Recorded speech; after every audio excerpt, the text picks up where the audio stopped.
My Weird School. Miss Crow cracks me up. Chapter 1. Field trips are boring. My name is AJ and I hate school. It was Monday, the worst day of the week. We were on our way to lunch in the vomitorium at elementary school. My friend Ryan Dole was the line leader. I was the door holder. All the guys were talking about the big football game and that was on TV over the weekend. All the girls were gabbing about some girly stuff like what color shoes they have. Enough chit-chat, said our teacher, Mrs. Daisy. Mrs. Daisy used to be Miss Daisy, but she went off and got married to our reading specialist, Mr. Mackey.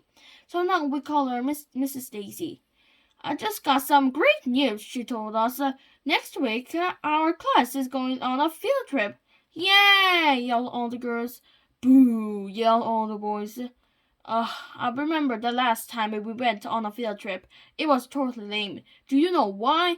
We went on a field trip to a field. How lame is that? We had to look at disgusting bugs.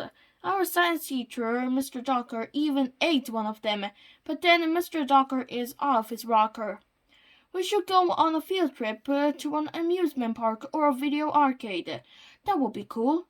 I love field trips, said this annoying girl with curly brown hair named Andrea, who loves everything teachers love. Me too, said her crybaby friend Emily.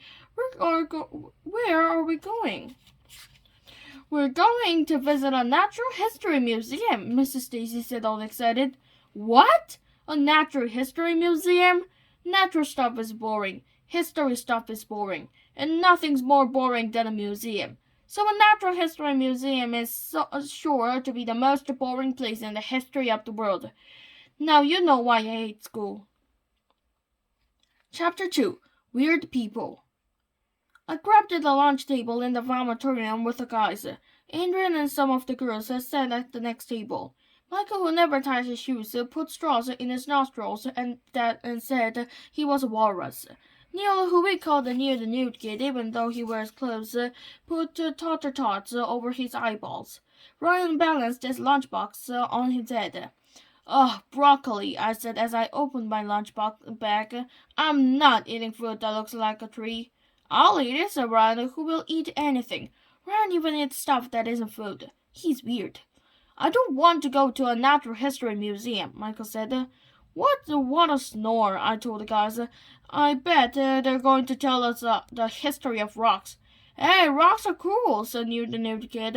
I have a rock collection at home.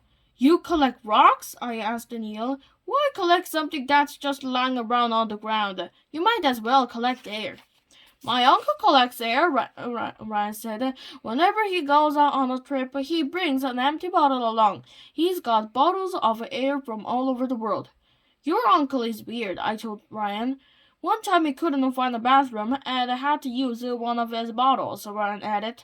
Ew, gross. See, I told you he was weird, I said. That's when little Miss I Know Everything opened her big mouth at the next table.